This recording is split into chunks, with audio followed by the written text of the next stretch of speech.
Let me guess. You hit record on an episode, you teach something so helpful, or you give this meaningful advice, or you have just talked about the most amazing thing you wanted to talk about.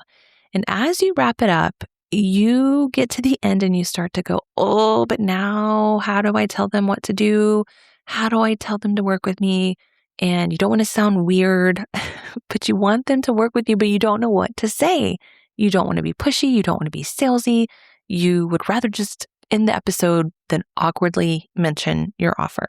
So if selling on your podcast feels uncomfortable, there's a reason you feel this way. And we are not all bad at sales. In fact, all of us sell in some way. We just don't really know it. It really, I know some people will tell me, I'm not good at sales. I don't know how to sell. Well, I hate selling. Oh my gosh. I hate selling, but if you own a business, you have to sell. And that is one of the things that I have realized. So anyway, welcome to Podcast First Marketing. I am Allison, and I am here to help you turn your podcast into your most powerful marketing tool, one that brings in email subscribers, clients, and sales without being everywhere. Let's talk about selling, because this was me for a long time. I love podcasting. I love teaching. I was a teacher for 18 years before I started my business.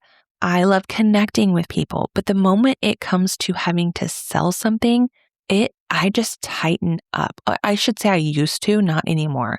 I would do like what I said earlier. I would start to I would soften my voice, especially on a sales call or a discovery call. I would always be like, well, if, you want to think about it, just let me know. Or I would just kind of rush through the last, seconds. Like, well, if this sounds like something you want to do, I don't know. I would just be very vague. Like, if you want to work with me, send me a DM. I didn't even tell them what to DM me or what to say. I would just tell them to DM me. Well, that doesn't help them. Or this is even more embarrassing. I would have someone reach out to me.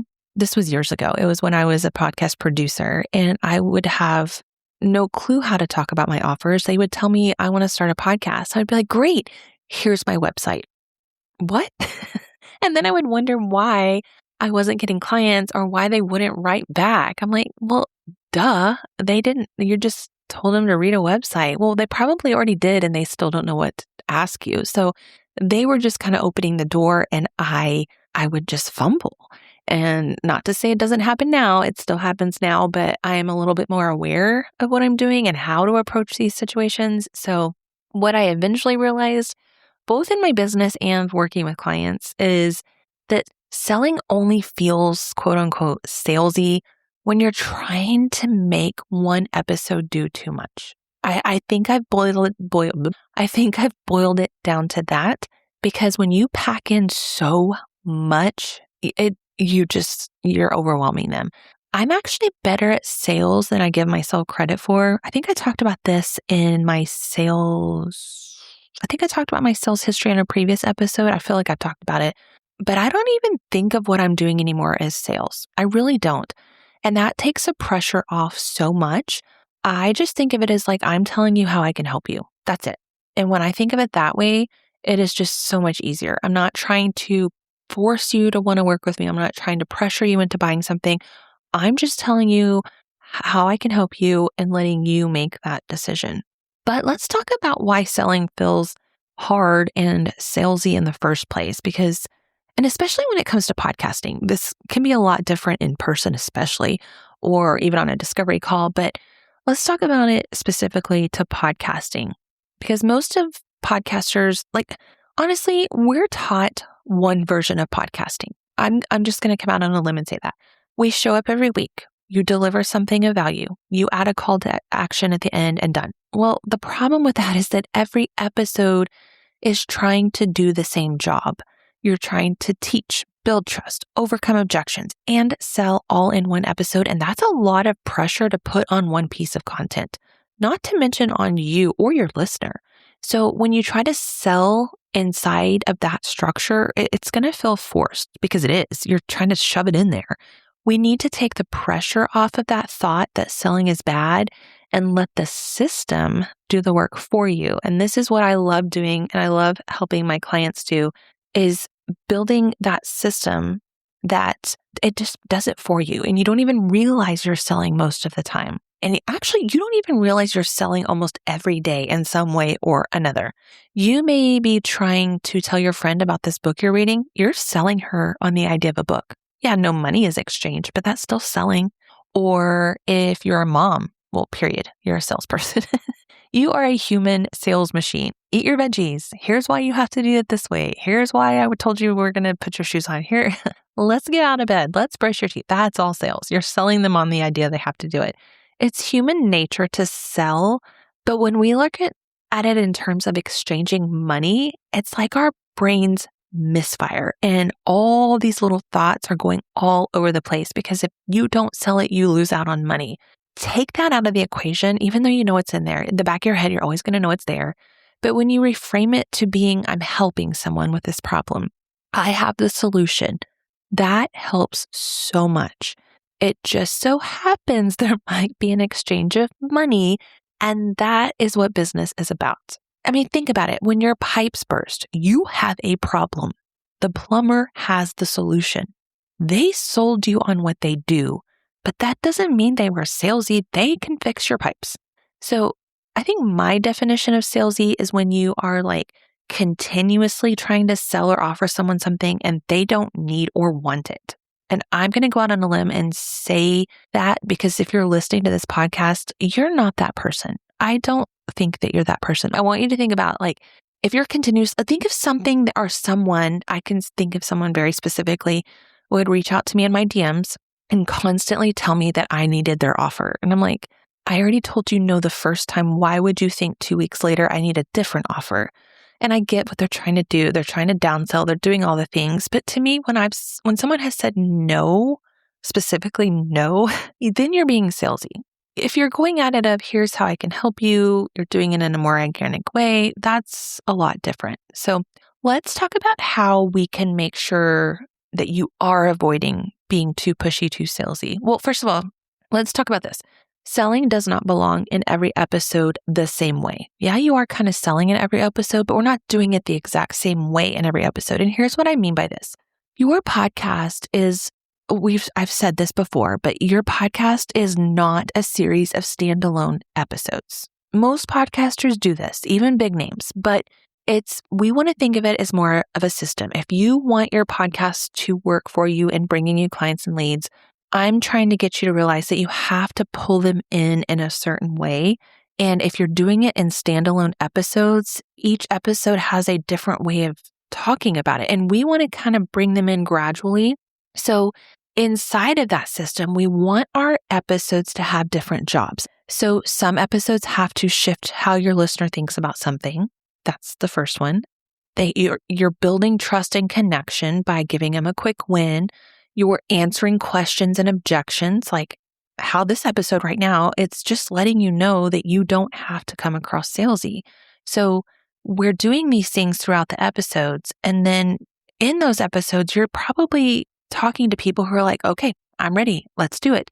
And some episodes are the ones where you need to just invite someone to take that next step into working with you.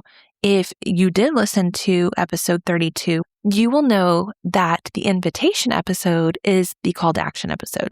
But when every episode has a role, I say it has its job, you're not having to sell harder. It's doing it for you. So we're going to say this is cliche, but we're going to say you're selling smarter and way more comfortably. Like you're not even really having to sell. Like I have no intention of pitching you in this episode. I'm just talking to you the way I would tell my client or a friend, here's how I can help you not feel this way. And again, you are just telling someone how you can help them. So keep that in mind. That helps you so much. If you get panicky, like, okay, now I have to pitch or now I have to do this, just think, nope, I'm just telling them how I can help them. I just thought of it. It's that rental car story. So this was probably last summer, I talked about in one of my episodes, I worked for a rental car company and I was talking about how selling and how I was in the top 10 of sales every month. And I didn't care. I wasn't trying to sell them. And I think a lot of it was to do because it didn't matter to me whether they said yes or no. The money didn't come to me. I just told them about what it was, the product and how it could help solve their problems. And they bought it. So anyway, okay, let's talk now about why the 4-episode structure helps remove that sales pressure, because this is why I teach it. This is why I teach the 4-episode focus method. It basically, it kind of distributes the work of selling your offers for you. So instead of asking, well, how do I sell in this episode? Or what am I going to pitch in this episode? Or what offer am I going to do? You're just going to start asking, what role does this episode play in like the bigger picture? And when that's clear, like I said, selling stops feeling awkward. I mean, you're going to get more confident.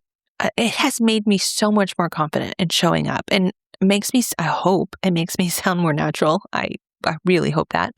And you basically, your listeners are going to just feel like you're just kind of quietly guiding them to your offer. You're not pushing them. You're not, you need this because of X, Y, Z. No, you're just giving information. That is why I'm such a believer in planning your episodes as a set. I do it by the month and not just brainstorming a list of topics and you're just going to talk about them one at a time. My first podcast I had, it was called Make Podcasting Simple. I would still batch episodes, but never just as a set. Like I would just kind of come up with random episodes that I would record at one time, and each one would have its own idea. And it was hard, even though I was batching. I think that's why people don't like batching, because you're just batching a bunch of stuff. But when you have it all where it goes together, it makes it flow so much easier. Like this is my 3rd episode I've been recording in the last a little over an hour, and they just flow together. But now with this show, oh, it's just so much easier. Like I don't mind. The last time it was just a burden. And this time, I don't know what made me realize and come up with this and think about it this way. But when you just see the month laid out in front of you, the pressure just comes off. By the way, I do offer this as a service now. If you didn't know, I did mention it in the last couple episodes. But if you want to plan your next 12 episodes with my support, we can do that together inside of my 3-month episode plan or my intensive as well. When the system's clear, I promise you, you look at selling as serving. And that's what's happening most of the time, is that selling only feels salesy when your listener doesn't understand what's coming next, or they feel the pitch coming from a mile away. We've all been there so many times. You know, when you've gotten on those webinars, you're just like, okay, well, where's the pitch? Or I'm even reading emails now where it's like they're telling a story, but I'm like, okay, where is it going to flip the switch? And there it is. So you probably will start catching on to this now as you listen to podcasts or even webinars, YouTube videos, all the things, even reading the emails. If they're just casually inviting you, that is what makes you feel more comfortable. Like if you can tell they're not selling, but yet you didn't even realize they sold to you, that's pretty good. That's when your podcast starts doing what it is capable of doing, and it's supporting your business. It's not just another piece of content you have to worry about, because some people are like, well, I have to do my email. I have to do my Instagram. I have to do my podcast. No, just focus on this and everything else just comes from it. So this is why I use my planning system.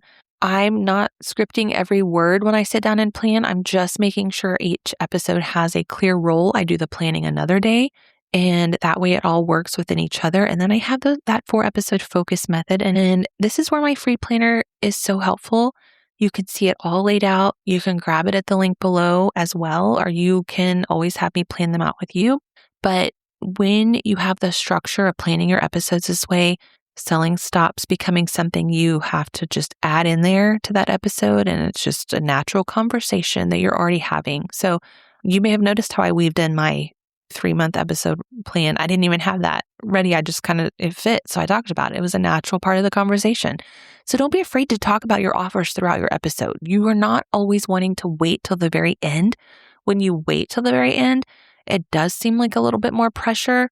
So if you're talking about them throughout the episode and more of a conversation, they're hearing it, and just tell them it's linked below if you're interested. Because if they wait all the way to, if you're constantly waiting till the very end to talk about your offer, what if they have to jump off early and go pick up a kid from school, and then they just completely forget to come back and listen to that episode? They may never hear it. So it's something to think about. All right. So next week, I want you to come back, because I'm going to be explaining what a strategic podcast plan looks like, how all these episodes work together, how the system supports the sales, basically kind of like what's under the hood, not just what you hear and see. It's just I just want you to realize that the podcast is your marketing and it's not just another thing on your list up until now.